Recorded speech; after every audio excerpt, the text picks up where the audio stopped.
My name is Akarolo Ichechiakilachi, and I'm going to do a brief overview on the book titled As a Man Thinketh.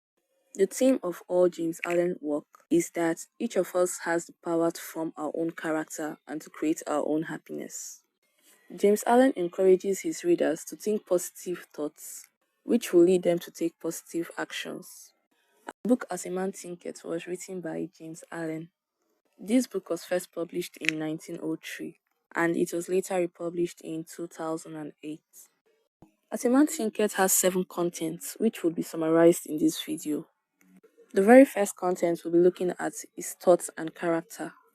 Proverbs 23 verse 7 says, "As a man thinketh in his heart, so is he." Our character is a complete sum of all our thoughts. We are what we think, and the actions we take as individuals reflect our thoughts. And the consequences of these actions, whether good or bad, are the fruits of our actions. If your thoughts are evil, you would always suffer pain, but if your thoughts are pure, joy overflows. Our thoughts can be a weapon to destroy us when used wrongly. We are our own masters and we are the molders of our character. Chapter 1 briefly tells us that our character is as a result of our thoughts. The actions that we express is as a result of something that has been going through our minds and we just let it out. Moving on to the next chapter, effect of thoughts on circumstances. Your mind is like a garden. If you neglect it or plant no useful seeds inside, then an abundance of useless seeds will germinate. When this happens, it reproduces its own kind.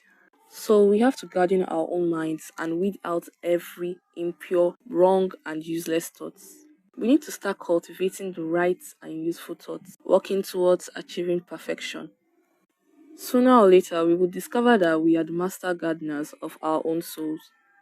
Summarizing chapter 2, we can say that our thoughts affect our actions and what happens to us. We need to be very careful about what's going on in our minds, what we think, because your thoughts shapes you and your outer world. It affects what happens to you on the inside and what happens to you in reality. What we think definitely affects our well-being. If you are always having negative thoughts, bad things will definitely happen. But if you usually think positively, good things will likely come your way. Summarizing chapter 2, we can say that our thoughts affect our actions and what happens to us. We need to be very careful about what's going on in our minds, what we think, because thoughts affect what happens to us on the inside and on the outside. If you usually think negatively, you might end up being sad and always angry, and this will affect your reactions towards people. And this character would shape into a habit. But on the other hand, if you're always positive, you'll be very kind, you would understand, and you learn to love the world around you. So, from this, we can say that we are not a result of what happens around us, but what happens around us most times is a result of our thoughts. We can't judge somebody by their life situation. People's life and who they are really inside is very, very complex, and only them truly understands themselves. Someone now that seems bad may have good qualities you don't know about, and they might be going through some tough times, but no one to express it, and they don't have the right mindsets. But no matter what, when you face tough times because of your thoughts, it's not punishment, but see it as a way to learn from these challenges since they were made by your thoughts. If your thoughts would create this problem, then they are definitely designed to teach you how to solve these problems. So now we'll be moving on to chapter 3, which says effects of thoughts on health and body. Our thoughts can impact our physical health. Yes, just like your thoughts affect what happens to you, it also affects your health. Our body is a servant to our mind. This chapter simply explains at the beginning of unlawful thoughts, our body sinks rapidly into disease and decay. But at the commands of glad thoughts, our body becomes clothed with youthfulness and beauty. So, in simple terms, I can just say that our thoughts can impact on our physical health just as it affects what happens to our body. If you're always worried, that stress can harm your body and you're likely to get sick often. Over time, thoughts affect how our body ages. If you're often negative, your face might show it and your internal health might suffer. Internal health might suffer from a lifetime of stress and negativity. But if you think positively and care about others, you're more likely to stay healthy and age well.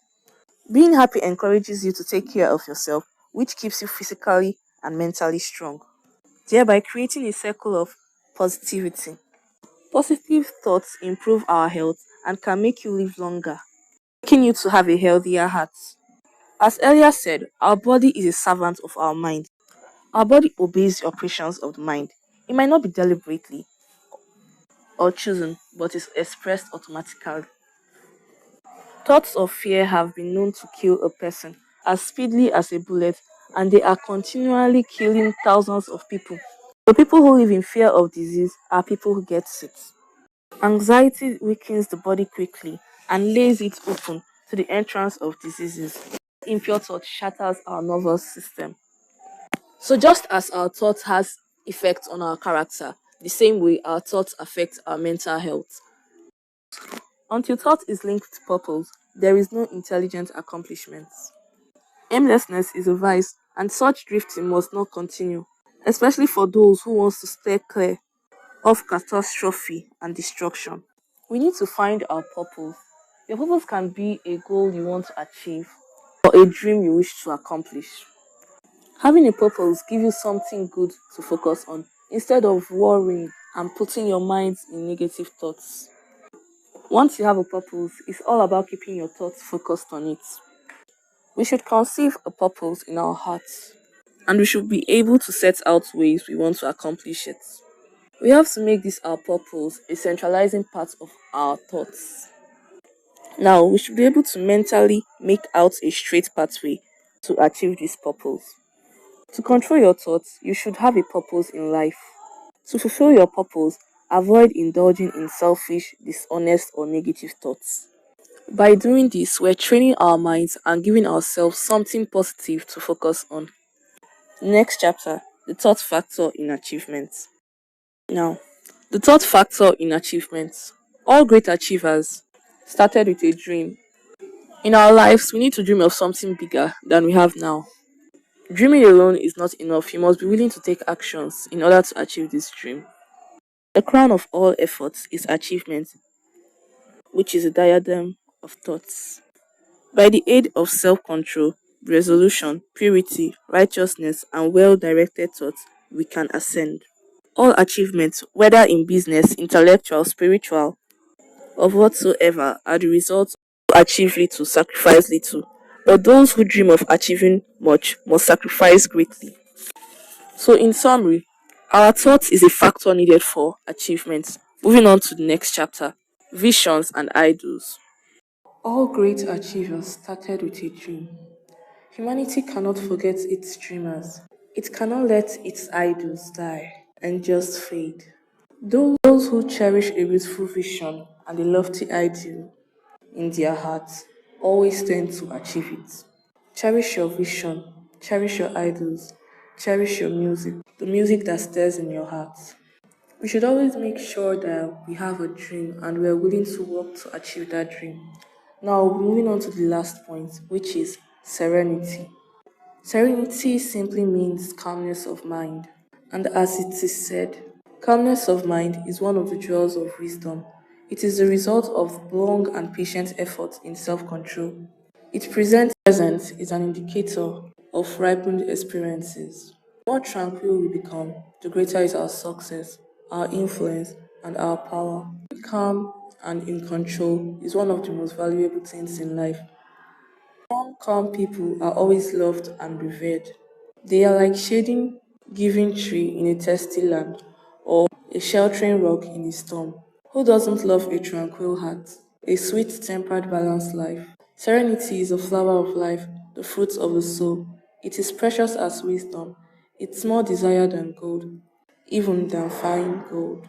We must learn to control our thoughts no matter the circumstances. Self control is strength. Right thought is mastery. Calmness is power. Say unto their affairs, peace be still. Now we have come to the end of the book As a Man Thinketh, and these are some key points we can remember. The first key point is your thought shapes your inner and outer world. What you think affects who you are. Thoughts influence how you feel inside and what happens on the outside. Another key point, what happens around you is influenced by what you think. When you face tough times because of your thoughts, know that it's not punishment. Know that it's a chance to learn from these challenges. Your thoughts created this problem. They are designed to teach you what you need to know in order to move forward and change your thinking. Your thoughts can impact on your physical health, just like how it affects what happens to you. If you're always worried, that stress can harm your body and likely make you to get sick. Over time, the world around you will reflect your thoughts, whether positive or negative. You need to have a purpose in life. Only you can alter your conditions. Only you can set the goals you want to achieve. Aimlessness is a vice. Having a purpose gives you something to focus on. Take actions, not just by having a purpose, but when you have a purpose, to take actions. Calm and in control is one of the most valuable things in life. Calmness of mind is one of the beautiful gifts of wisdom. By patiently developing self control, one can develop calmness. Thank you. The bonus book of this book, From Poverty to Power, is divided into two parts, the path of prosperity and the way of peace. Under the